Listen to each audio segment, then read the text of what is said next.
Okay. Okay. I guess I am live.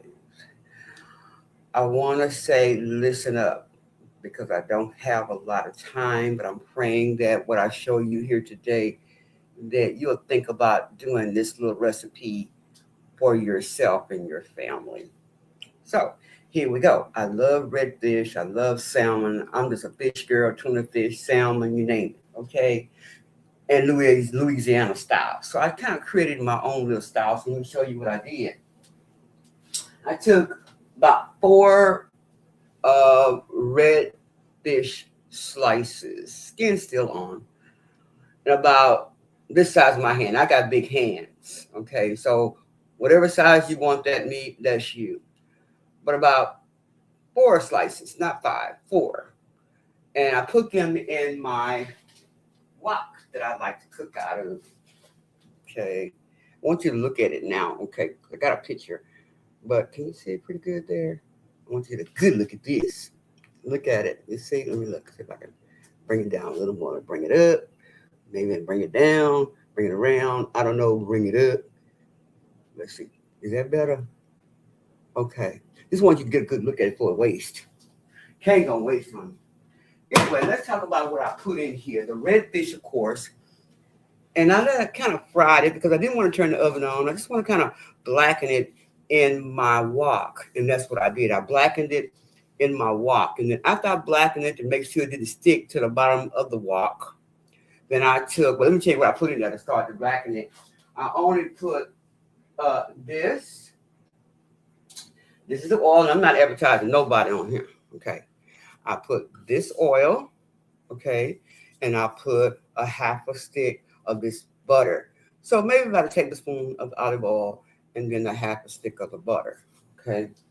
And then after I did that, then I took the minced garlic and I put the red bell pepper and I chopped it up fine in there and let it saute. Meanwhile, I want to remind you that I had already seasoned my fish. So I use Uncle Chris gourmet fish seasoning, thanks to uh, Prophet Thornton who turned me on to that. Okay, so that, and then of course I put uh, black pepper, a little about a teaspoon of lime on there. I use a liquid, I use it fresh. It'd probably be better if you use it fresh. Black pepper, I said. I also put um, garlic powder, basil. I put all of those on there as well um, on the fish. Now, I put onion powder, and what else did I put? And I think that's pretty much it that I put the fish in there and cooked it so it could get to the consistency of not overcook, because it's easy to overcook that fish, but just enough so I know that it was done. Okay, flipping it back and forth. After I did that, I love to be creative in here because I'm trying to get some of this weight down. But anyway, so then after I did that, then I tried to figure out was I going to use cream of mushroom or was I going to make my own type of Creole part of this. So I decided to go ahead on and take a whole tomato with the green leaves on it and chopped it up really good and, little chunks. I did that.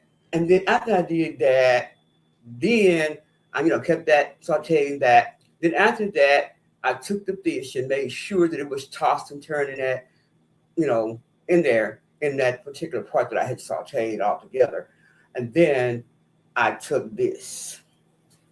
I love this seasoning. This here, uh, Bertolli creamy basil Alfredo sauce. Okay. Now, I use this a lot in different sauces because my food pretty much have to be soft because I don't have a lot of teeth. But look at this. After I cut that all up and everything and let it cook, and what you just saw was the end of it. But I still like to have a little kick. So I was like, it's good, but it still don't give enough kick, Creole spicy little to me. I like spicy food.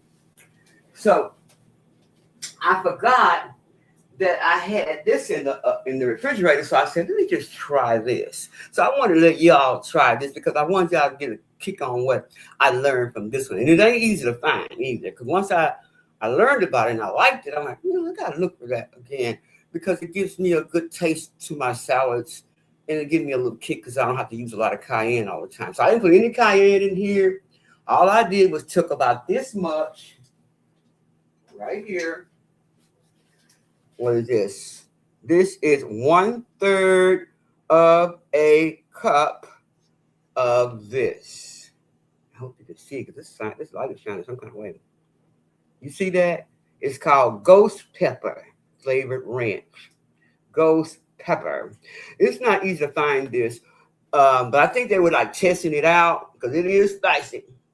Because you don't need a lot now. If you don't like a lot of spice in your food, you might not want to use maybe like a tablespoon. But this is a 1/3 cup. Okay, that's about how much I put in mine. It kicked it. And I'm telling you, my God, it's good. It tastes really good. So I created this, something simple that you can go say, immediately because I don't do rice, I don't do potatoes and all that when it comes to sides, like to put on top of it, mashed potatoes and put the gravy on it. No. I just eat it all together by itself. But because I am doing intermittent fasting, I want you to know that I'll be steaming some fresh broccoli, okay, for my veggie. And then now let's get to my other part of my food that I'm eating.